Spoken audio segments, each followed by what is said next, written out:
सत्कार पूर्वक करेंगे। सत्कार शब्द के 4 अर्थ व्यास भाष्य में लिखे। कितने? 4। बोलिए। विद्या पूर्वक, तपस्या पूर्वक, श्रद्धा पूर्वक, ब्रह्मचर्य पूर्वक। ये 4 सत्कार शब्द के अर्थ लिखे। तो सत्कार आसेवित, सत्कार पूर्वक सेवन किया गया जो अभ्यास है वो दृढ़ भूमि, वो मजबूत होता है, वो व्यक्ति को लक्ष्य तक पहुंचाता है, वो सफल कर देता है। उसके सहायता से व्यक्ति वृत्ति निरोध कर लेता है। अभ्यास वैराग्याभ्याम तन निरोध, अभ्यास और वैराग्य से वृत्तियों को रोका जाता है। तो इस विधि से जो अभ्यास करेगा वो व्यक्ति सफल हो जाएगा, वो जीत लेगा, मन को कंट्रोल कर लेगा। अब 4 शब्द जो लिखे हैं श्रद्धा की, इसकी व्याख्या में सत्कार की, उसकी थोड़ी बात कर दूं। विद्या पूर्वक, विद्या पढ़नी पड़ेगी जो आप पढ़ रहे हैं, ये शास्त्र पढ़ना है। वेद, उपनिषद, दर्शन, महर्षि दयानंद जी के ग्रंथ, ऋषियों के ग्रंथ जो आध्यात्मिक ग्रंथ हैं, जिनसे हमको मोक्ष का पता चलता है,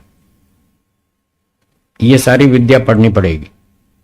बिना शास्त्रों को पढ़े कोई योगी नहीं बन सकता। इन शास्त्रों को पढ़ने से ही पता चलता है ईश्वर क्या है, आत्मा क्या है, कर्मफल क्या है, पुनर्जन्म क्या है, मुक्ति क्या है, बंधन क्या है। जब तक ये नहीं पढ़ेंगे तब तक कुछ समझ में नहीं आएगा। लोगों ने शास्त्र पढ़ने छोड़ दिए, वेद पढ़ना छोड़ दिया, दर्शन उपनिषद छोड़ दिया, इसलिए भटक गए।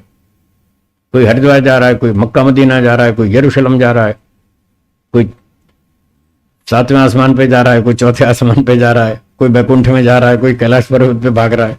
ये इसलिए भटक रहे हैं, इन्होंने शास्त्र पढ़ने छोड़ दिए। इनको समझ ही नहीं आ रही भगवान एक जगह रहता है या सब जगह। क्यों जी, भगवान एक जगह रहता है या सब जगह? सब जगह रहता है। जब सब जगह रहता है तो हरिद्वार क्यों जा रहे हैं? अहमदाबाद में नहीं रहता है, फिर वहां क्यों धक्का खा रहे हैं? क्यों भाग रहे हैं इधर उधर? समय खराब कर रहे हैं, एनर्जी वेस्ट कर रहे हैं।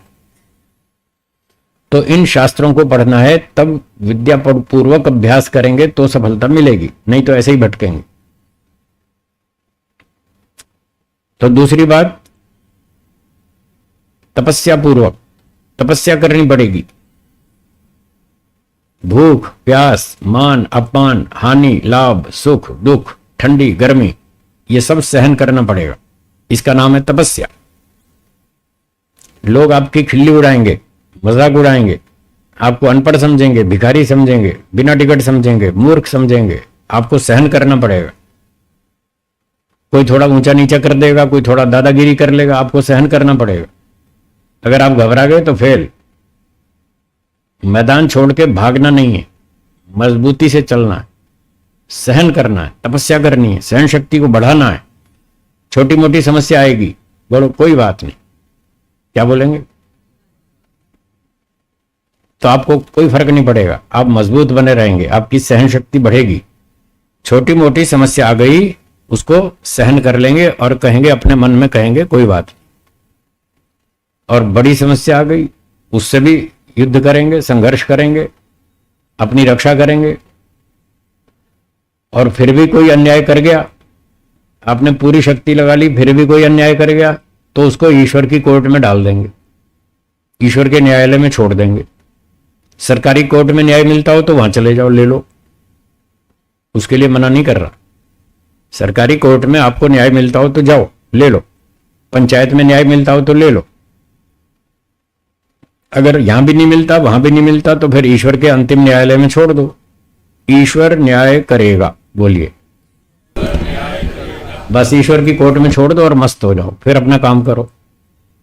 उससे द्वेष नहीं करना, झगड़ा नहीं करना। झगड़ा किया तो वापस फंस जाएंगे, फिर वही राग द्वेष और सब वैराग्य खत्म। तो झगड़ा नहीं करना, अपना बचाव करना है, अपनी रक्षा करनी है, अपनी सुरक्षा करनी है। लड़ाई झगड़ालू लोगों से, लड़ाई करने वाले लोगों से दूर रहो, बच के रहो, उनके साथ उपेक्षा का व्यवहार करो। योग दर्शन में लिखा है, मैत्री करुणा मुदितोपेक्षाणाम। दुष्ट लोगों से दूर रहो, झगड़ा मत करो, तो आप शांति से अभ्यास कर लेंगे और आपका अभ्यास सफल हो जाएगा और आप लक्ष्य पर पहुंच जाएंगे। तो इस प्रकार से तपस्या करनी पड़ेगी। श्रद्धा, आगे तीसरा अर्थ है श्रद्धा। पहला विद्या, दूसरा तपस्या, तीसरा श्रद्धा। श्रद्धा पूर्वक अभ्यास करना है। लोगों में श्रद्धा बहुत कम दिखती है। श्रद्धा मतलब विश्वास। शाब्दिक रूप से तो लोग ईश्वर को मानते हैं, ईश्वर एक है, ईश्वर सब जगह रहता है, न्यायकारी है, दयालु है, सर्वरक्षक है, आनंद स्वरूप है, शाब्दिक रूप से तो मानते हैं, पर मन में विश्वास नहीं है कि ईश्वर है, वो सच में है, हमारी बात सुनता है। बहुत से लोग भगवान से प्रार्थना करते हैं और उनकी इच्छा पूरी नहीं होती। जब पूरी नहीं होती तो उनको संशय होता है, पता नहीं ईश्वर है या नहीं, हमारी बात सुनता क्यों नहीं। हम 10 साल से प्रार्थना कर रहे हैं, हमारी सुनता ही नहीं। अब वो क्यों नहीं सुनता, उसके कारण है बहुत सारे। वो कारण तो ढूंढते नहीं, उन कारणों को तो दूर करते नहीं, और सारा आरोप लगाते हैं ईश्वर पे। ईश्वर हमारी सुनता ही नहीं, या तो वो कहीं दारू पी के सो गया है उसको होश ही नहीं है दुनिया में क्या हो रहा है, इतना अन्याय हो रहा है, इतना अत्याचार हो रहा है, हाँ या ना। अब फिर वो लोग कहते हैं हे भगवान इस अत्याचार को बंद करो, जैसे सारा ठेका भगवान का ही है, हमारा कोई काम ही नहीं, हम तो आलसी बन के बैठे और सारी बात ईश्वर के सर पे डाल दी। ऐसे ईश्वर काम नहीं करता है, ऐसे आलसी लोगों की प्रार्थना नहीं सुनता है। उसका अपना कानून है, वो अपने कानून से चलता है, उसका कानून वेदों में लिखा है। जो पुरुषार्थी होता है ईश्वर उसकी सहायता करता है, आलसियों की नहीं। न स्वप्नाय स्पृहयन्ति, वेद में लिखा है, जो आलसी लोग हैं भगवान उनको नहीं चाहता, उनकी कोई प्रार्थना नहीं सुनता, उनकी कोई मदद नहीं करता। पुरुषार्थी होता है। सुनवंतम इच्छन्ति देवा, जो पुरुषार्थी होता है परमात्मा उसकी बात सुनता है, और समाज के बुद्धिमान लोग भी उसी की बात सुनते हैं। जो पुरुषार्थी होता है, मेहनती होता है, ईमानदार होता है, चरित्रवान होता है, उसकी मदद करते हैं। आलसी की मदद समाज भी नहीं करता, बुद्धिमान समाज नहीं करता, मूर्खों का समाज करता है। ध्यान से सुनिए, मूर्खों का समाज दुष्टों की मदद करता है, बुद्धिमानों का समाज दुष्टों की मदद नहीं करता है। ईश्वर भी ऐसा ही करता है। ईश्वर ने बुद्धिमानों को यह सिखाया है कि दुष्ट की सहायता मत करो, आलसी की सहायता मत करो, वो पात्र नहीं है। इसलिए ना ईश्वर मदद करता है, ना बुद्धिमान समाज मदद करता है दुष्टों और आलसियों की, और मूर्ख लोग करते हैं। आजकल मूर्खों का बोलबाला है, उनके हाथ में सत्ता है, ताकत है, संपत्ति है, अधिकार है, इसलिए भ्रष्टाचार ज्यादा है, हाँ या ना। हाँ, इसका कारण ये, अगर अच्छे लोगों के हाथ में सत्ता होती, वेद के विद्वानों के हाथ में सत्ता होती, अच्छे वैदिक राजा होते, तो शासन व्यवस्था अच्छी होती और सब प्रजा सुखी होती, सब जगह न्याय दिखाई देता, जैसे पहले होता था महाभारत से पहले। वैसा ही अब भी हो सकता है, कोई करे तो ईश्वर आलसियों की मदद नहीं करता, पुरुषार्थियों की करता है। इसलिए हमको श्रद्धा पूर्वक, विश्वास पूर्वक अभ्यास करना चाहिए। कई लोग कहते हैं जी हम भगवान का ध्यान करते तो हैं, पर समझ नहीं आती भगवान तो कहां, इतनी हजारों मील ऊपर रहता है, हमारी आवाज वहां तक पहुंचेगी कैसे उनको ये शंका रहती है, इतनी दूर बैठा भगवान हमारी बात सुनेगा कैसे। वो इस बात पर विश्वास नहीं करते कि भगवान आपके अंदर बैठा है, ये उनको जचती नहीं है। खाली शब्दों में बोलते हैं हाँ जी भगवान सब जगह रहता है। अरे भाई, जब सब जगह रहता है तो क्या आपके अंदर नहीं है या नहीं है ना? फिर अंदर क्यों नहीं सुनेगा? जरूर सुनेगा, वो पक्का न्यायकारी है।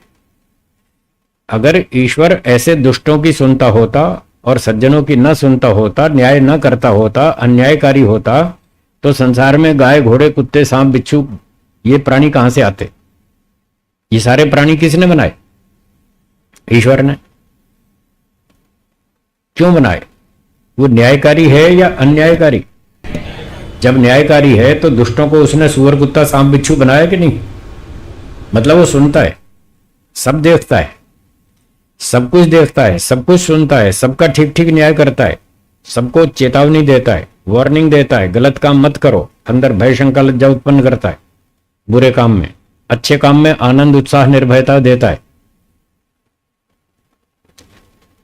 और कोई उसकी बात सुनता है तो ईश्वर उसको सपोर्ट करता है, जो नहीं सुनता उसको नहीं करता है, और जो नहीं सुनता है फिर बाद में उसको दंड देता है। सूअर, कुत्ता, गधा, सांप, बिच्छू, वृक्ष, शेर, भेड़िया बनाएगा, इतने सारे बना रखे। तो इन प्राणियों को देखकर हमको विश्वास होना चाहिए कि ईश्वर है, वो न्यायकारी है, वो हमारे अंदर बैठा है, सब जगह बैठा है। तो हमारे अंदर ही बैठा है तो हमारी बात क्यों नहीं सुनेगा? जब और ऋषियों की बात सुनता है, हमारी क्यों नहीं सुनेगा? बिल्कुल सुनेगा। इतना भरोसा रख के चलो तो देखिए आपको चमत्कार दिखाई देगा, आपके जीवन में चमत्कार हो जाएगा, आपकी दृष्टि बदल जाएगी। आपको लगेगा अच्छा ईश्वर हमारे इतना नजदीक है, हम तो ऐसे ही मूर्ख बने रहे अब तक, हमने ध्यान ही नहीं दिया इस बात पर ईश्वर हमारे पास में ही है। हम ईश्वर से बात क्यों नहीं कर रहे? दोस्तों से तो 1-1 घंटा बात करते हैं, गप्पे मारते हैं फोन पर, क्यों जी? और भगवान से 5-10 मिनट भी बात नहीं करते, जो कि हमारे पास सदा बैठा है। जब आप फोन लगाते हैं तो कहते हैं जिसको आपने फोन लगाया है वो फोन नेटवर्क से बाहर है।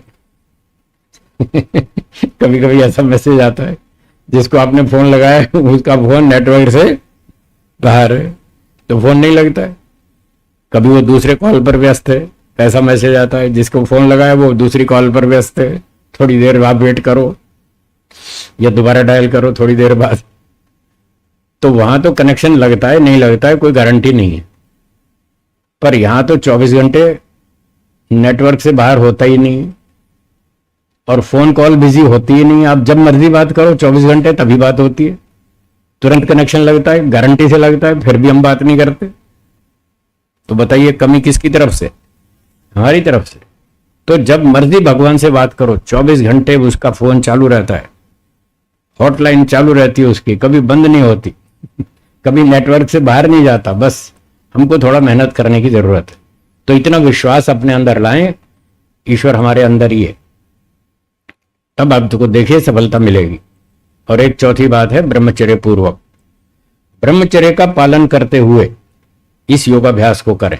ब्रह्मचर्य का मतलब सभी इंद्रियों पर संयम करना, सिर्फ एक पर नहीं, 5 इंद्रियों पर संयम करना, संसार के भोगों में नहीं जाना, वहां से अपने आप को हटाना, रोकना, मन इंद्रियों पर कंट्रोल करना, ईश्वर में रुचि उत्पन्न करना। इस प्रकार से जो अभ्यास करेगा उसका मन ईश्वर में टिकेगा, वो वृत्तियों को रोकेगा। और यदि संसार में आकर्षण है, राग द्वेष में फंसे हैं, तो मन में फिर वही विचार आएगा, या तो राग या तो द्वेष, वो दोनों विचार उठाएंगे, फिर ईश्वर का विचार नहीं टिकेगा। इसलिए कह रहे हैं ब्रह्मचर्य का पालन करते हुए तपस्या करें, आपको सफलता मिलेगी।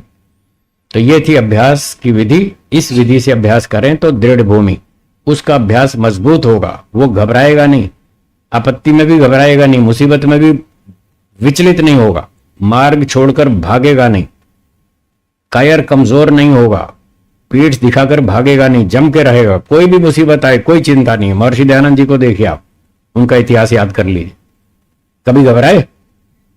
कैसी भी मुसीबत आई, मौत भी सामने आई तो भी घबराए नहीं, टक्कर ली उससे। ऐसे लोग जीतते हैं। तो इस तरह से अभ्यास करना है। समय को ध्यान में रखते हुए प्रवचन को विराम, शंका समाधान। जिनको शंकाएं